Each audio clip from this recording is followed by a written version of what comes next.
राजीव गांधी जी की हत्याकांड से पहले वीपी सिंह साहब को मारने की भी कोशिश की गई थी। वही दर्शाता है कि कैसे एलटीटी काम करता है। मतलब भारत के एक प्रधानमंत्री के इतने करीब आतंकवादी पहले ही पहुंच गए थे और वो चाहते तो वीपी सिंह साहब को ही मार सकते थे।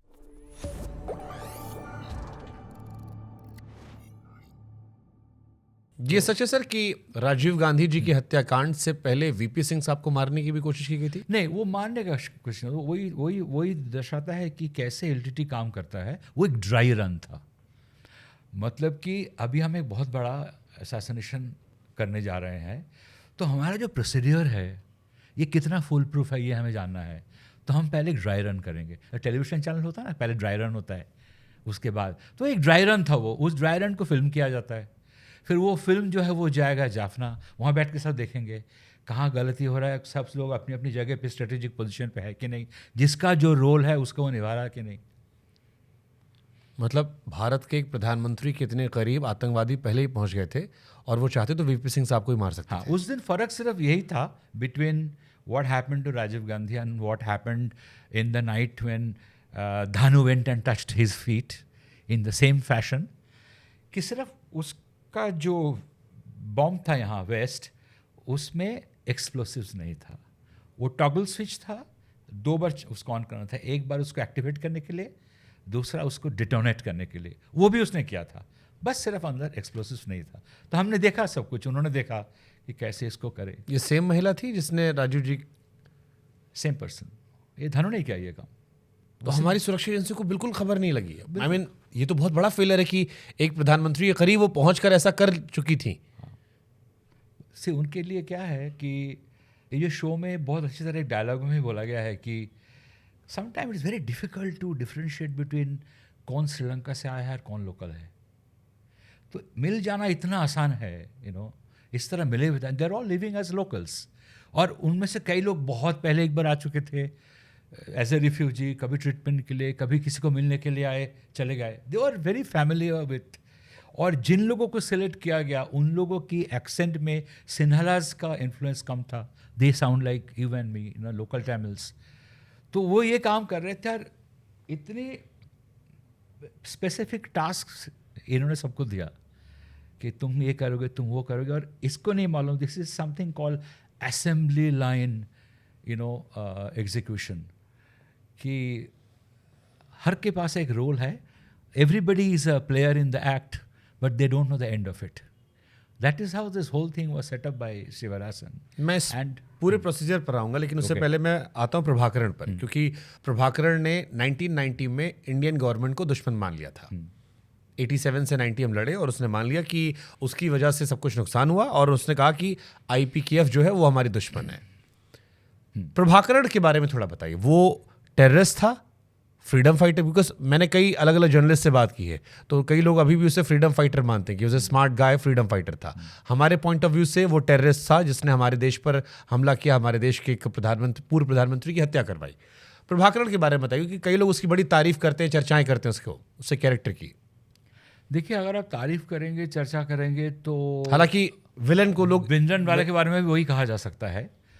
वो अपने कॉज के लिए लड़ रहा था ज़रूर, लेकिन उसके कॉज में जिन लोगों की जाने गई, इतने हज़ारों, उनको जाके वो क्या जवाब देंगे? तो विलेन तो थे ही, टेररिस्ट थे, इसमें कोई डाउट ही नहीं है। एक तरफ वो डायलॉग की बात करते थे, एक तरफ वो पीस की बात करते थे, लेकिन सबसे ज़्यादा इंडिया श्रीलंका पीस अकॉर्ड को किसने अपोज किया? प्रभाकरण ने अपोज किया, करेक्ट। हाँ, there could be political situations जहाँ प्रभाकरण को हमारे इस तरफ से कुछ मदद मिला, नहीं मिला, but at the end of the day अगर प्रभाकरण को कोई मदद भी मिला, उस मदद में भी देयर वाज ऑलवेज टॉक्स कि तुम ये जो तुम्हारा आर्म्ड स्ट्रगल है इसको छोड़ो, because this eventually going to affect my own people also. He never did that. उसको दिमाग में ये बात घुस चुका था that this is the only way, because there are other Tamil rebels जिन्होंने शायद वायलेंस को इतना नहीं अपनाया, बट प्रभाकरण ने हमेशा यही किया। आई मीन, प्रभाकरण, अगर कोई कह रहा है कि मेरे 4 कैडर को मारा गया, what about the families of hundreds and thousands of Sri Lankan army that were killed? True. उसको भी आपने भी तो उनको मारा ना। आप एक ट्रक भर के explosives भेज देते हैं, which goes and rams into an army post and some 240 soldiers are killed. तो फ़र्क कहाँ है दोनों में? फ़र्क तो कोई है नहीं। तो इसलिए जहाँ तक प्रभाकरण की बात है, he was undoubtedly he was a terrorist. He was definitely a leader for his own people, but that is totally against the sovereignty of my nation, because he not only killed Rajiv Gandhi, he was able to create a whole support base by exploiting people, again selling them the theory of Elam and greater Elam, this and that. But eventually what did he do? Prabhakaran कैसे बना? प्रभाकरण एक किसी देश से दुश्मनी कर लेना या दो देशों को दुश्मन बन जाना। से बहुत पहले देयर वर डिफरेंट, अगर आप हिंदी में करेंगे, हाँ, बहुत सारे ग्रुप्स था जो इलम की बात करते थे, क्योंकि उनका सिन्हालास जो है उनके साथ नहीं बन पाता था, and they felt that we are treated like a second class citizen, हमें अपना स्टेट चाहिए। उसमें अलग अलग ग्रुप्स थे, मोरलेस उनका गोल एक ही था। यहाँ इस वक्त प्रभाकरण छोटा लड़का था, he was in his 20s। यहाँ से जितना वो इन्वॉल्व होता गया, उसका अपना ये थ्योरी था कि डायलॉग के ज़रिए कुछ हासिल होने वाला नहीं है, नहीं तो अब तक हो गया होता। और जहाँ तक श्रीलंकन आर्मी की बात है, उन्होंने भी हमें बहुत डैमेज, हमारे कार्डर्स को बहुत मारा, ये क्या वो क्या। So basically at that point of time there was not so much of casualty of Tamil rebels. ये बात गलत है। उसने इस सेंटिमेंट को बहुत अच्छी तरह खेला, उससे गुस्से को फायदा उठाया, उसका फ़ायदा उठाया करके। वो जो यूथ है उस वक्त, यूथ को अपनी तरफ लेने की कोशिश की, ये कह के कि बाकी जो लीडर्स हैं दे आर ओल्ड स्कूल, इनसे कुछ होने वाला नहीं है। अगर हमें इलाम चाहिए, अगर हमें अपने राइट्स चाहिए, तो हमें हाथ में बंदूक उठाना पड़ेगा। दैट इज़ वाई आप मेरे को बताइए, वो पीस की बात करता है, वो सिर्फ एक 30 साल या 40 साल या 20 साल के लड़के के हाथ में AK-47 नहीं देता है, वो 10 साल 12 साल के बच्चों के हाथ में AK-47 दे रहा था, जो ठीक से उस एक गन को उठा नहीं पाएगा, उसका वज़न को। वो 12 साल 13 साल 14 साल के बच्चों को साइनाइड कैप्सूल यहाँ दे रहा था कि कोई अगर तुमको पकड़ने की कोशिश करे तो मुंह में डाल दो। Just because he had that power to brainwash people doesn't mean he treats adolescence kids to die for him. उसने तो कभी सामने से जाके लड़ाई नहीं किया ना, ठीक है, he is a king, he is an empire, पीछे बैठा रहा। But the way he used people, he had brain, no doubt about it, but he also had the brain of a devil. इनको फंड कौन कर रहा था? LTT को? इनके फंडिंग मोस्टली आता था जो Sri Lankan Tamils all over the world थे। हथियार कैसे मिला? क्योंकि AK-47 उस टाइम पे मिलना, हथियार इन्होंने खरीदा भी है उस पैसे से बहुत। ये भी माना जाता है कि बहुत सारे तमिलियंस ये शायद श्रीलंका से नहीं थे, but they have been settled as NRIs for a very long time, और they are second generation Indians in the Western nations, European nations. They used to fund. उसका एक बहुत सिंपल पॉलिसी था, आप हर महीने मेरे को $1 दिया करो। Okay. तो अगर बहुत सारे लोग $1 देना शुरू करें हर महीना किसी को, the accumulation of किसी देश ने सपोर्ट नहीं किया था LTT को? जैसे आमतौर पर हमने अफगानिस्तान में देखा, हाँ, तो इनिशियली रशिया का सपोर्ट था, अमेरिका का। Not with arms or anything like that. No, there were donations from some European countries. There were definitely reports. There were armed suppliers, but they were businessmen. जहाँ शिवरसन का भी अपने connections थे, जो इनका London based very key member of LTT Kittu था, Kittu to deal in all this things, वो सब ज़रूर था।